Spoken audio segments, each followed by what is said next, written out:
It would be unfortunate to see another house lay claim to what's yours.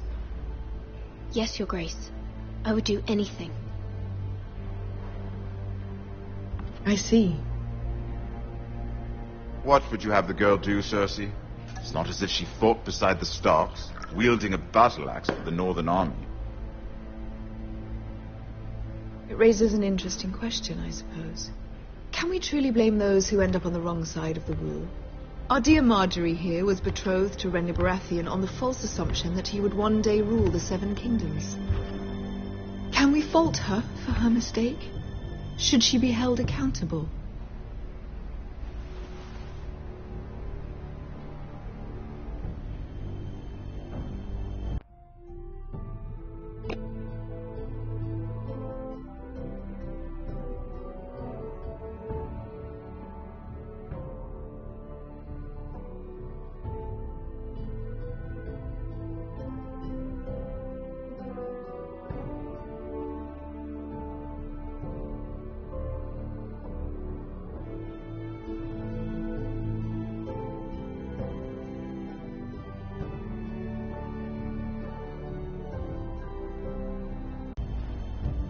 It is not her place to say, Your Grace. The girl must have an opinion on the matter.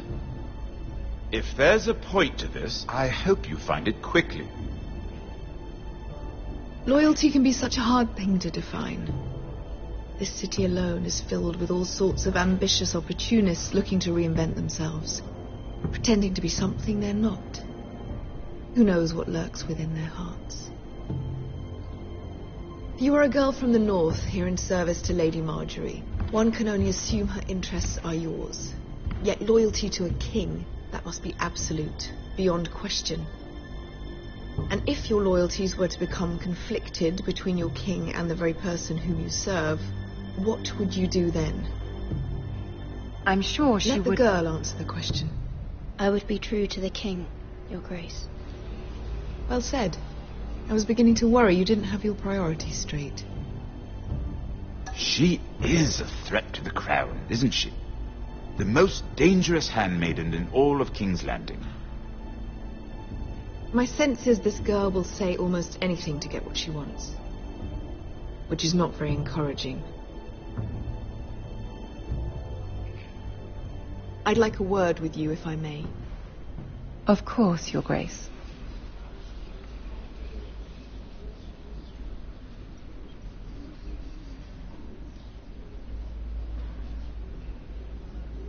I'll walk you out. This may come as a surprise, but I met your father once, at the tourney at Lannisport. Even then he didn't trust Roose Bolton. We only spoke briefly, but your father struck me as an honorable man. You have my condolences for his loss. These would be trying times for your family, even under the best of circumstances. Thank you, Lord Tyrion. That's very kind of you to say. That certainly took courage. To so publicly declare your loyalty to Joffrey for all to hear. Poor Lady Marjorie was humiliated, although Cersei seemed quite pleased. It was quite the first impression. I, of course, found it all highly entertaining. I did it for Lady Marjorie. Rather odd, if that's what she asked of you. But I'm sure she has your best interests at heart. My sister and I have our differences. She takes great pleasure in her little charades. I take mine in thwarting them. We must find our amusements where we can. She threatened to give your ironwood to another house. It is the Master of Coin who decides such matters. The crown needs boats. Boats need wood, and I speak for the crown in this regard, not her. I suppose the crown could be persuaded to secure ironwood from House Forrester.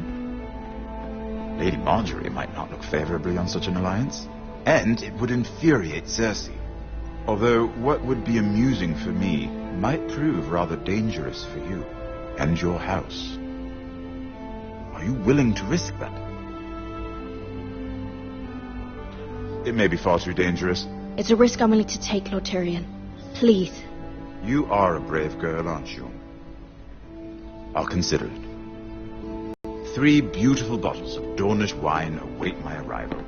The mere thought of them makes me thirsty already. Good night, Lord Tyrion. Just be careful. This is not the North. King's Landing can be a nest of vipers to the uninitiated.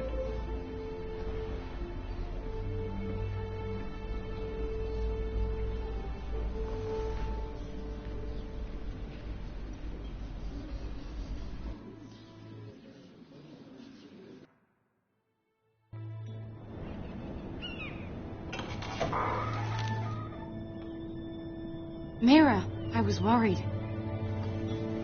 How was it? Cersei has a way of looking at you as though you're nothing. I'd rather not discuss it, if you don't mind. Of course not. It must have been horrible. But at least it's over now. Lady Marjorie has spent the entire day working on the seating arrangements for the wedding. Of course, you and I are seated way at the back, here with the 4th cousins and the 9th-born sons. Ah, Sir Jaime. I wouldn't mind tarnishing that white cloak of his. Sarah! What? It's true. And Oberyn Martell, the Red Viper. I'm told he has a paramour, which I doubt is Dornish for wife. He is quite handsome. And quite passionate, from what I've heard. Perhaps Lady Marjorie could make the right introductions. Who knows? We might meet our future husbands. Although, marrying a king, I can only imagine what that would be like. Would you marry Joffrey if it meant you'd become queen? He does have a certain look about him, and he's always treated Lady Marjorie well, which is more than you can say for his mother. I'd be willing to marry, but not Joffrey. Well, I would marry him. Imagine the power you would have as Queen of the 7 Kingdoms. I might even allow you to be my handmaiden.